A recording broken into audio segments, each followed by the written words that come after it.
Ah, welcome to Wayne's Weird World. Oh. Shingles. No, not interested. 7 weeks is quite enough, thank you. Cheers. Well, it's going on 7 weeks. But that's enough. It's cooling off now. It's supposed to be summer, but the nights get a bit cool. But at least with this woolen vest, what's underneath, that's soft. So the woolen and stretchy cotton is not on my skin. Now, I've got some repotting to do. Serious repotting. Now this one is a charmer. This one is Queen of the Night. Epiphyllium. Let's have a closer look at this thing. That water bubble away.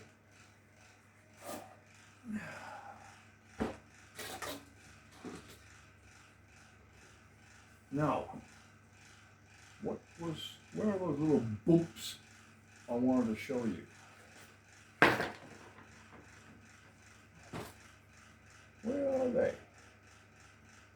Ah, there's one. Where was that other one? Aha.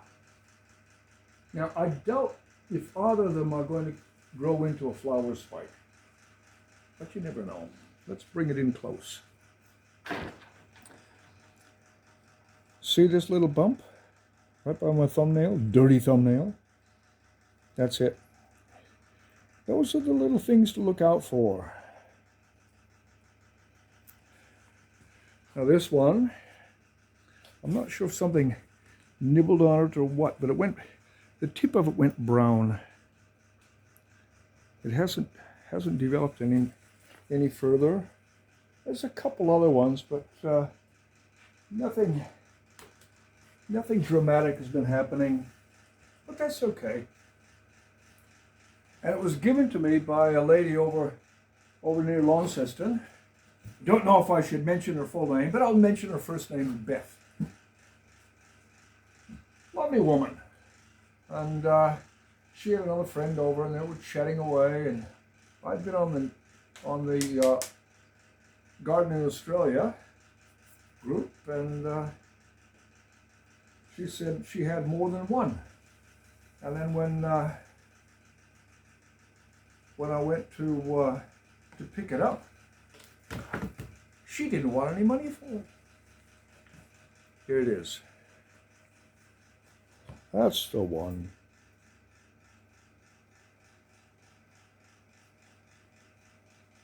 Oh, she's got her. Oh, I think I put her name on it, just as a reminder of where it came from. Generally called moon lily, because it only flowers at night. Now, how's that? And the flowers last for one night only. They come on after dark, and they wilt by dawn. And the smell, I have been told, is absolutely intoxicating. So let's find out what we've got here.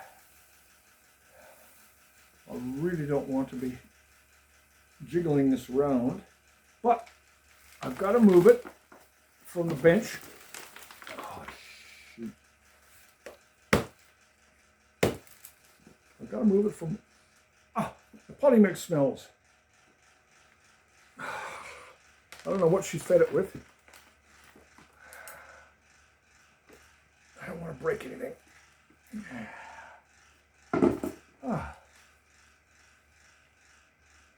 Quite wet. Did I just see an earthworm disappear? Yes, I did. I'm going to use some... Oh, shit! Watch the language, fella! Sometimes these ties, this one's a bloody rubber thing. And oh, come apart. It's a rubber and wire, whatever it is, and it may be gentle on the stems of the plants, but it's sure not easy to remove, and you run the risk of damaging the plant in the process. Here we go. I should have removed it straight away.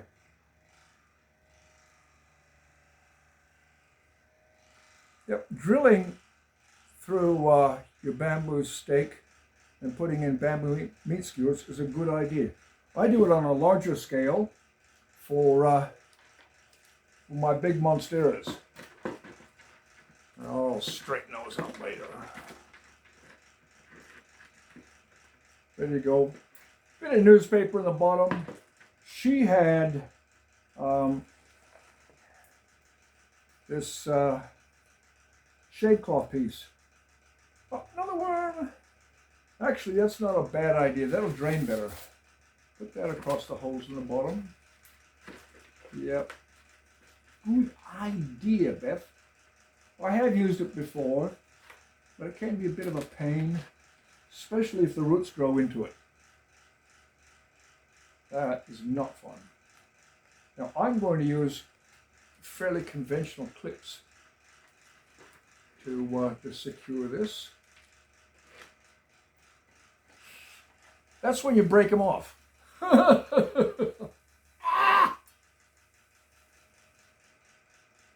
And it's going to be hanging from the roof of the greenhouse, one of the pipes, similar to some of the other ones. I've got my clips ready.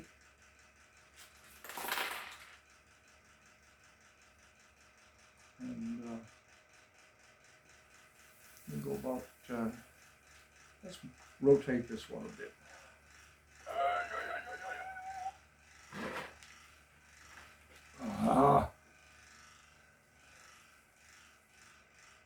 This is where the nerves start working on you, and you go, ah!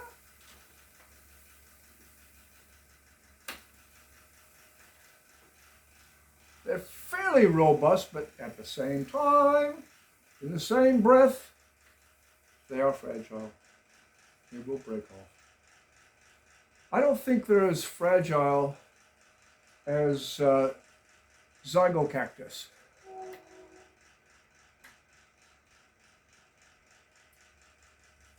Okay, that's the old mix. That gets recycled. But actually, I'm going to be using recycled potting mix from my orchids. Now, this stuff, oh good, I just filled a bag of pelletized manure. Woohoo! Sweep that up and feed that around. Okay. I'm going to try and lift it as I put this in. I hate to think of what I would have to spend if I was buying this from a nursery. First off, they're rarely available. Secondly, if they are available, they're a little bit on the expensive side. I was hoping for just a small cutting, just a little piece that had been struck and was starting to grow. I wasn't expecting this. Oh, bit of root system, throw that out. I'll lift it up in a minute. I don't know what I would have done without these heavy-duty turntables. I had been improvising with cheap hardware stuff.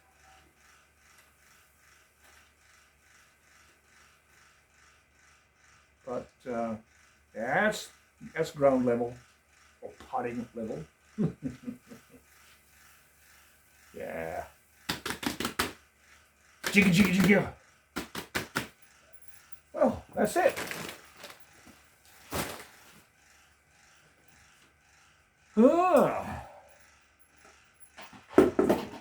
And this is going to clear floor space. Come on, water bottle. Or bench space, I should say.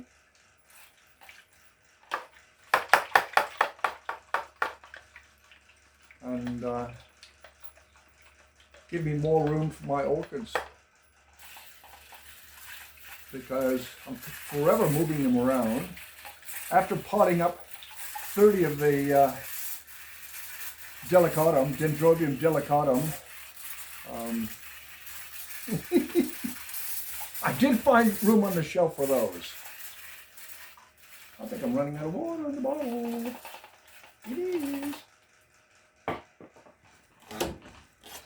Get the big gun out. Rinse everything off, wash everything. This is why working in the kitchen is not going to work very well. I don't have to worry about that.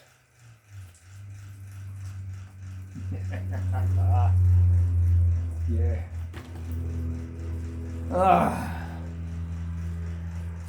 I've got to rub my chest, scratch. I want to scratch. I have been really, really lucky that I haven't had blisters, open sores with shingles, because I don't think that would be very nice at all. I've heard stories about some people having them up around their the ear and eye. I do know it's documented that people have gone blind in one eye and deaf in one ear from shingles. A guy that owns a cafe over in Ulverston, when he had them, it was like a belt all around his midsection. And can you imagine putting clothes on? Fun. I told him I was envious. He didn't believe me. Okay. Now, final is a repot date. Okay, where do we put that here?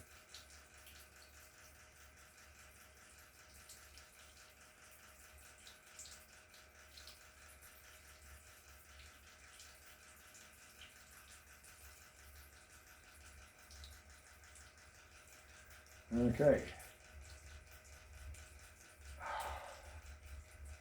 That's it. Queen of the night. Moon lily. I think structurally this is much better with the clips in place.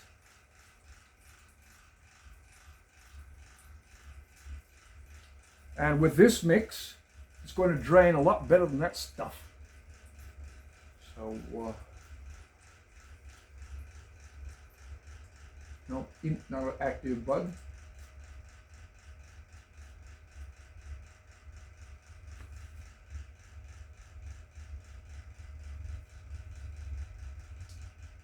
Still a little bit of dirt on it from the potting, but that's all right.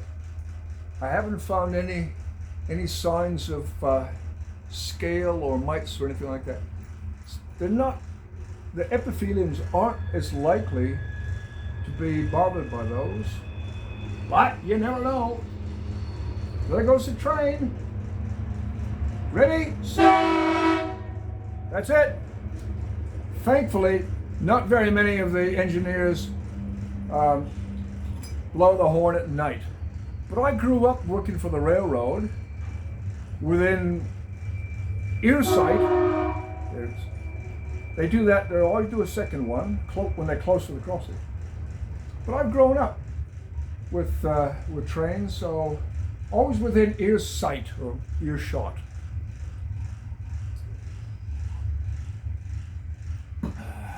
All right, let's hang this baby up. I'm really, really pleased with this. It's a far cry from a little cutting. Now, most of the time you would have gotten a little cutting from a leaf or even just a part of a leaf. But this is a real bonus. Look at this. Woo-hoo. Okay, get something else over.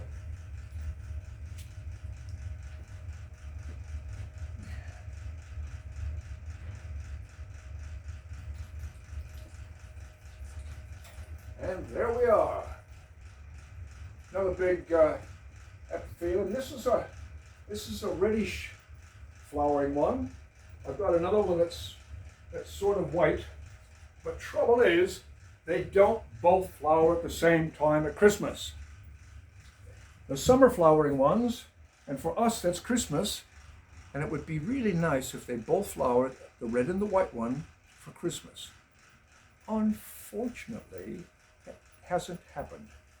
And I'm not sure how to slow them down. Maybe keep them in a cool, shaded place. Can't be bothered. Anyway, cheers, Wayne's Weird World. Week number 7, 6.5 weeks of shingles. Woohoo! Aren't you jealous? All right, cheers. See you next time. Wayne's Weird World.